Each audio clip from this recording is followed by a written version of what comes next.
Hello, hello, hello. This is Tom from Tom and Ruth Filipino Adventures. Today I want to talk about visas, tourist visas, work visas. I'm not going to go too much in depth. Adoption.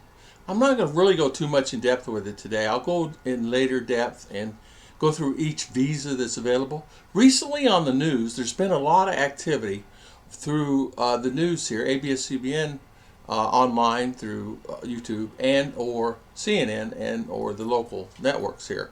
And what they're doing, they're talking about bringing people from the Philippines to the United States to go to work. And a lot of students also been mentioning that the professors in college are mentioning, hey, right now it's the time to go to the United States if you want to go to the States. And some of the visas are getting approved within 6 months, 10 months, and or a year. Also, I want to talk about what do they call a tourist visa. Some of the guys are going on a tourist visa. Recently, my attorney, him and his wife, applied for a tourist visa to go to the United States for a few months. Depending, I guess, on that particular visa, you can go 6 months at a time on a tourist visa, and then come back, and they can last up to a numerous amount of years. So anyway, so they filled out all the paperwork, filed it, and they were approved within 8 months. And so they're in the States, and everything is fine and dandy.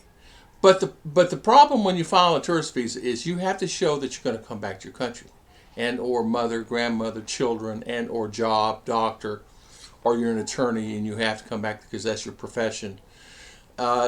They're letting those go in pretty quick. What I mean, they're getting those approved pretty quick. So if you want to bring your Filipina to the United States on a tourist visa, it's really kind of hard. Unless you find a way that maybe you find a company that will support her, meaning that they can apply for a visa to go to work and maybe a job. And that has happened recently. I do want to talk about this today also before I get in depth this a little bit. I applied I went to DSWD, which is an organization here for child services, to adopt RR. And we went through many processes here and went through many meetings and many things to try to adopt her. And I got to tell you, because they think that a lot of the children, a lot of people are taking kids because of the child labor laws and child put them to work and things like that in other countries. So it's really almost impossible to adopt a child here as a foreigner. I'm not saying it can't be done. I'm saying you better have deep pockets a lot of time. It's easier in the States to adopt a child. I talked to someone, an attorney friend of mine in Florida, and he said, yes, you can adopt in a reasonable amount of time there, probably within a year, start to finish.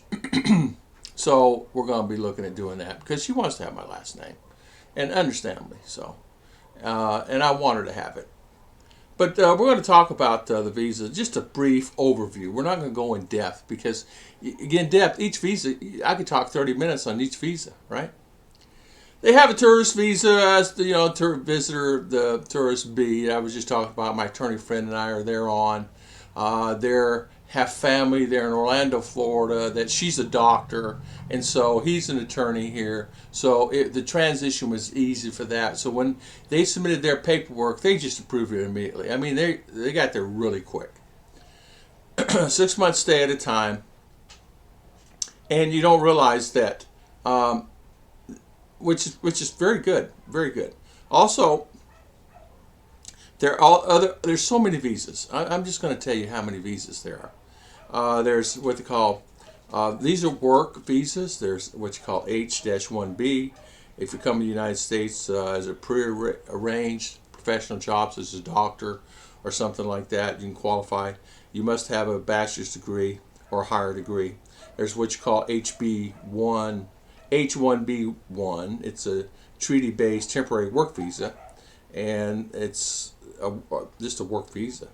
And they go in depth. You can apply for these online.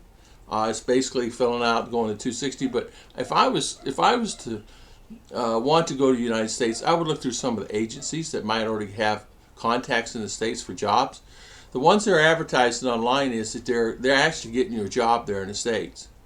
Some of them are actually students going to the States under the F1 visa and going to the States and going to school. Sometimes you have to have someone to support you on that, who's going to be there for you, who's going to support you in case something happens. So it gets into that scenario. So you need someone there that's going to support you and take care of you. There are what's called H2A, agricultural worker visas. You can bring foreign nationals to the United States to fill temporary jobs, which they're not available in the States. You can't find anybody. And then the skilled workers, unskilled workers, H3 trainee visas, H4, and it goes into L, and it goes into O, and it goes into N visa. There's so many visas. L visa is required for an international company was looking for transferring somebody to point A to point B. But there's so many visas that are available out there that you can possibly take a look at it. Right now is the time that I've noticed, instead of going in depth on this, I noticed that it seems to be that a lot of people are actually heading out to the States. Canada also. Canada's been doing all the advertising here in the Philippines for workers. So if you're a Filipino, Filipina, and you're looking to work in the States, there are agencies here. It's really simply fine. Just go online. I'm no any organizations that I can think off the top of my head. But anyway, you can actually apply, and then they'll find you a job there, and you just pay a nominal fee. Actually, it's a nominal fee because the rest of it is paid by the employer there in the States. Presently, I know that there is a company, Dole Packaging, out of South Carolina, is looking for some people. They're looking for like 300 people to go to work there in the States. There's actually another company there based in Florida that's looking for processing tree fern, things like that. And what it means is they have what they call pickers out in the field that actually pick it and cut it, and they bring it into a processing place. And these processors actually take it, ship it throughout the world. And it's a seasonal job, and it goes from June to December. And they ship that all throughout the world. Main suppliers, Holland. It's actually a big deal. And you can, they will pay all the fees. They pay everything. They pay your board, your room. When you get there, you'll have free food and boarding. You just get your salary. And the salary is actually a fair salary. It's actually above minimum wage. And there in Florida, it actually starts out at $14 an hour and goes up. So they're not only giving you room and board, you can actually make money. Under the F1 visa, you can actually go to the States. You just need someone to sponsor you and have someone say, okay, I'm here for this person if they're in the States, family or things like that. Because a lot of the guys that they're in the States, what's happening, a lot of this has been happening the last 6 or 8 months because of a lot of foreigners have left Asia. Depending on what's going on, a lot of guys have left here in the Philippines and went back to the States because of the insurance here, and you can't get insurance and having problems with insurance, healthcare in the Philippines. So they decided to go back to the States, and they're bringing their families there. It's okay, if you can't win here, I can get a doctor there, even though they have their troubles of their own, but still it's 1 billion times better than it is here in the Philippines. They're actually bringing their mother, their father, their sisters, their brothers, their nieces and nephews. And that will be our potential goal also, because they, 90% of Ruth's family, they want a better life. They want a better opportunity and more opportunity. And granted so, because they actually have family in the United States now. There is their mother, Ruth's mother's sister is there working in the States. They have quite a few people that are actually there in the States now they're going through the process now to help bring them there. Now, I'm just going to say that I see things here, and even though what's happening in the States, and I can see the banking industry and all things that are happening, but I see the other side of the fence that it's just another day. And what that means is they still need the workers. They still have food in the fields. Crops need to be yielded. There's a lot of things need to be done, and they need help. And so they're looking to the Philippines for that, because they know that they're going to go there and they're going to work and they're going to do the job what needs to be done. And they won't be dependent a lot of times on United States workers. So if the United States people don't want to do it, they'll find somebody to do it. So that's exactly what's happening. The professor at college was telling me that they received a notice that from the companies that's actually coming there. Omar, stop. Shh. Gee.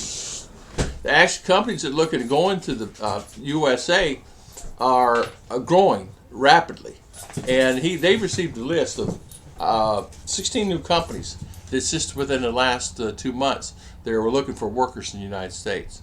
So I wanted to do this video. Sorry for the barking. That was Omer. Mommy came in for a coffee, and so it is 5 o'clock, and we're going to have us a cup of coffee.